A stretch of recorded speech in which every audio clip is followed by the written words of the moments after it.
सावस्ती एक धनी व्यापारी था। उसके पास धन दौलत, ऐशो आराम और नौकर चाकर सब कुछ था। लेकिन उसके जीवन में एक बड़ी कमी थी, उसकी सेहत।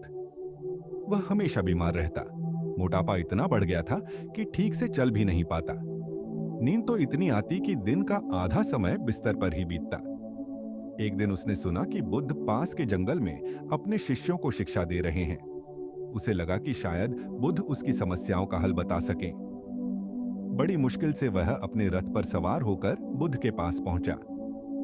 जैसे ही उसने बुद्ध को देखा, वह हाथ जोड़कर बोला, हे भगवान, मुझे क्षमा करें कि मैं आपको उचित सम्मान नहीं दे सका। मेरा शरीर इतना भारी हो गया है कि मैं बिना दर्द के झुक भी नहीं सकता। मैं अपनी बीमारियों से तंग आ चुका हूं। कृपया मेरी मदद करें। बुद्ध ने उसकी हालत देखी, उसके चारों तरफ की विलासिता पर नजर डाली, फिर मुस्कुराते हुए पूछा, क्या तुम सच में अपनी समस्या का हल जानना चाहते हो? अमीर ने तुरंत सिर हिलाया, हाँ भगवान, मुझे हर हाल में ठीक होना है। बुद्ध ने शांत स्वर में कहा, तुम्हारी समस्याओं की जड़ें तुम्हारी आदतों में छिपी हैं। 5 चीजें तुम्हें बर्बाद कर रही हैं: भोजन का लालच, बहुत ज्यादा सोना, सुख सुविधाओं का अति, आलस्य और काम की कमी। अमीर चौंक गया, तो मैं क्या करूं? सबसे पहले अपने खाने पर नियंत्रण रखो।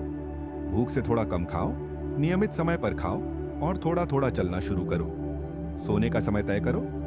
काम करो, चाहे वह छोटा ही क्यों ना हो। अपने शरीर को चलाओ। धीरे धीरे तुम्हारा शरीर तुम्हारा साथ देने लगेगा। अमीर ने बुद्ध की सलाह मानी।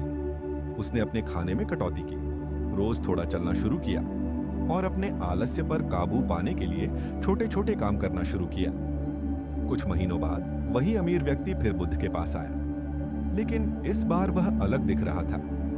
न तो वह रथ पर था और न ही उसके साथ नौकर चाकर। वह पैदल ही आया और बुद्ध के सामने झुककर बोला, भगवान, आपकी शिक्षा ने मेरा जीवन बदल दिया। मेरा शरीर अब हल्का और मजबूत हो गया है, लेकिन अब मैं अपने मन को शांत करना चाहता हूं। कृपया मुझे आगे का रास्ता दिखाएं। बुद्ध ने कहा, अब तुम समझने के लिए तैयार हो। यह जान लो कि शरीर की देखभाल जरूरी है, लेकिन मन की शांति के बिना जीवन अधूरा है। अगर तुम अपनी इच्छाओं में ही फंसे रहोगे तो तुम्हारा मन कभी शांत नहीं होगा। इच्छाओं का त्याग करके सही रास्ते पर चलो। बुद्ध ने आगे कहा, जीवन में संतुलन जरूरी है। भोजन करो लेकिन लालच मत करो। आराम करो लेकिन आलसी मत बनो। सुख भोगो लेकिन उसमें फंसे मत रहो। काम करो ताकि तुम दूसरों के लिए उपयोगी बनो, और सबसे जरूरी, अपने मन को पोषित करो। वह ज्ञान प्राप्त करो जो तुम्हें अपने और ब्रह्मांड के सत्य से जोड़ सके। अमीर व्यक्ति ने बुद्ध के चरणों में गिरकर कहा, आपकी शिक्षा ने मुझे नया जीवन दिया। अब मैं इसे व्यर्थ नहीं जाने दूंगा। उस दिन से वह अमीर व्यक्ति न केवल स्वस्थ जीवन जीने लगा, बल्कि दूसरों की मदद भी करने लगा।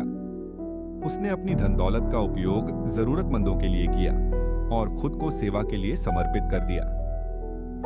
कहानी का सार, इस कहानी से हमें यह सीख मिलती है कि जीवन में संतुलन और उद्देश्य दोनों जरूरी हैं। सिर्फ ऐशो आराम और लालच में फंसकर हम अपनी जिंदगी बर्बाद कर लेते हैं, लेकिन सही आदतें और ज्ञान हमें एक बेहतर और सुखी जीवन दे सकते हैं। आपका जीवन भी एक पौधे की तरह है। उसे सही समय पर पानी और खाद दें, तभी वह एक मजबूत पेड़ बन सकता है।